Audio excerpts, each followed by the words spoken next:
नमस्कार। खबरों की खबर में आपका स्वागत है। संसद के अंदर घूस खा के गिफ्ट लेकर सवाल पूछने का ये जो कारनामा टीएमसी सांसद महुआ मोइत्रा ने किया है, उसमें आज एक बहुत बड़ा ट्विस्ट आया है। बहुत बड़ा खुलासा हो गया है।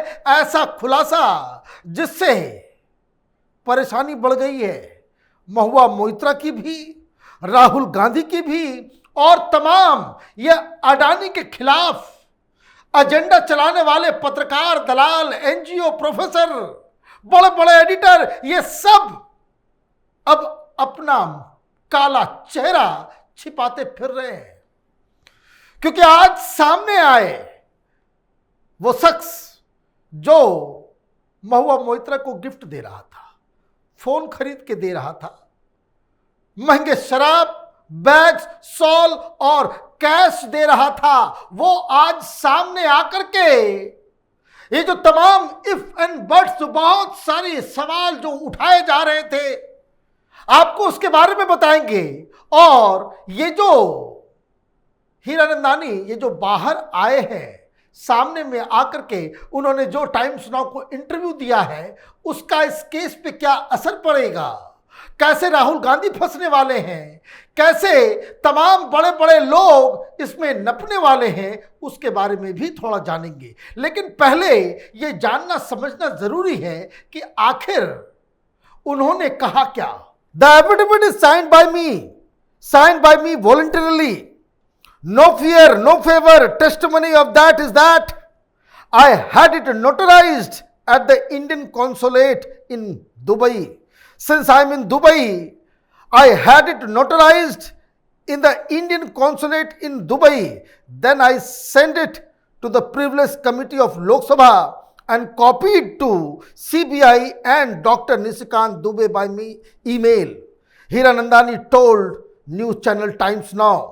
Delhi-based industrialist Darshan Hiranandani said he was under no pressure to sign the affidavit denying Mahua Moitra's charges of him doing so as a gun was put to his head. लीजिए, जो सबसे बड़ा चार्ज था कि दर्शन हीरानंदानी के ऊपर दबाव है, पीएमओ के किसी क्लर्क ने इस एफिडेविट को छापा है, किसी ने उसने वॉलंटरली ये काम नहीं किया, उसके ऊपर दबाव दिया गया कि रिवॉल्वर उसके माथे पे सटा करके ये बयान उससे दिलवाया गया है। लीजिए, अब वो सामने आ गया। न सिर्फ सामने आया, उसने ये सारी बातें बताई, वो तमाम दलील, ये लॉजिक, ये दलाल पत्रकार सब जो चिल्ला रहे थे कि ये एफिडेविट तो कच्चा है, इस पर न कोई साइन है, न डेट है, न प्लेस का नाम है, ना ही कोई लेटर हेड है, यही कहा जा रहा था ना। ये दर्शन हीरानंदानी ने आकर के सब बता दिया कि मैं दुबई में हूं, इंडियन कॉन्सुलेट में जाकर के हमने इसको नोटराइज कराया और मैंने अपने ईमेल से इसे अलग अलग जगहों पे हमने भेजा है और हमारे सर पे किसी ने रिवॉल्वर नहीं ताना है। क्यों किया ये काम, उसने आगे एक्सप्लेन किया। Since it involved me by name directly and personally, it was incumbent upon me as a responsible citizen to bring the facts as they are before the public. Our groups are law-abiding business with a focus to build a nation, and frankly, I regret that my personal error of judgment has embarrassed my family directly and my employees and my company indirectly, he added. But reality is, I felt that instead of a long process of investigation and denials, I must come forward with a fact up front and cooperate fully as is my nature, Hiranandani said. उसने कहा कि मैंने ये काम इसलिए क्या, लंबा interview दिया उन्होंने कहा कि ये लंबा चलता, इधर उधर डिनायल, ये झूठ, ये सच, ये करने की आवश्यकता नहीं थी। मुझे लगा कि ये मेरा कर्तव्य है एज ए सिटीजन। और उन्होंने क्या कहा, एरर ऑफ जजमेंट। उन्होंने कहा कि मुझे उस ईमेल का इस्तेमाल नहीं करना चाहिए था, मैं बहकावे में आ गया। महुआ मोइत्रा के बहकावे में आ गया। मैं डायरेक्टली दुबई से हम क्वेश्चंस लिख रहे थे। अब आप समझिए, महुआ मोइत्रा अभी भी एक लड़ने वाले मोड में है, झूठ पे झूठ बोलते चली जा रही है। जो शख्स दुबई में बैठ करके सीधे सीधे पार्लियामेंट में सवाल कर रहा था, वो अब ये कह रहा है कि उसका ये एरर ऑफ जजमेंट हो गया। और अब चूंकि इन्वेस्टिगेशन चल रहा है, इतनी सारी चीजें हो गई, तो मुझे राफ साफ करना यह जरूरी पड़ गया, क्योंकि मेरे इस एरर ऑफ जजमेंट की वजह से हमारा परिवार, हमारी कंपनी, हमारे एम्प्लॉय वो बड़ा एम्बैरेस फील कर रहे हैं। मुझे ये काम नहीं करना चाहिए था। मतलब ये गवाही देने के लिए तैयार है। और उसने खुलासे किए। उसने कहा, when asked about the gifts he allegedly gave to the TMC leader, Hiranandani chose to evade the question. I would prefer to stick to my affidavit, and when called upon by either the Parliament Ethics Committee or any sort of authority, I will gladly cooperate and provide each and every detail that's required. But I can tell you that she felt that attacking Mr. Adani would target the Prime Minister because there was a perceived proximity, as both are from the same state, Darshan Hiranandani said. पूछा गया कि भाई gift आपने दिया, क्या दिया, कब दिया, कैसे दिया? इसने कहा कि अभी बस मैं इतना ही बोलूंगा जो बातें हमने अपने एफिडेविट में लिखा है, लेकिन पार्लियामेंट के एथिक्स कमेटी या कोई सीबीआई जो इन्वेस्टिगेट करेगी, अगर वो मुझे बुलाएगी तो मैं एक एक डिटेल दूंगा, सारे प्रूफ दूंगा। मतलब जितने पेमेंट्स हुए हैं उसका हिसाब किताब ये दर्शन हीरानंदानी अपने पास रखे हुए हैं। आजकल तो वो चलता नहीं कैश से, ऑनलाइन ऑर्डर होता होगा। वो तो दुबई में बैठा हुआ है, मैडम के पास सामान पहुंचना है, कैसे पहुंचेगा? कुरियर का भी डिटेल होगा, बच के कोई नहीं जा सकता।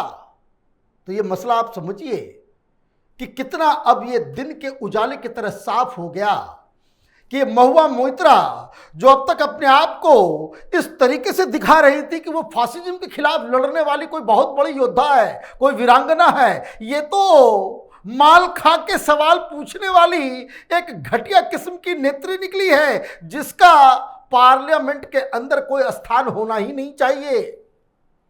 ममता बनर्जी ने इसलिए साइड कर लिया, सो कॉज नोटिस दिया था, पार्टी को उसने जवाब दिया। ममता बनर्जी ने कहा कि भाई एथिक्स कमेटी को अपना काम करने दो, हम भी एक्शन लेंगे। मतलब ममता बनर्जी भी महुआ मोइत्रा के दलीलों से कन्विंस्ड नहीं है, वो भी एक्शन लेने की बात कर रही है। एथिक्स कमेटी ने इसके एक्स बॉयफ्रेंड देहाद्री और बीजेपी सांसद निशिकांत दुबे को 26 तारीख को पार्लियामेंट में बुलाया है, पूछताछ करने के लिए, सारे एविडेंस लेने के लिए।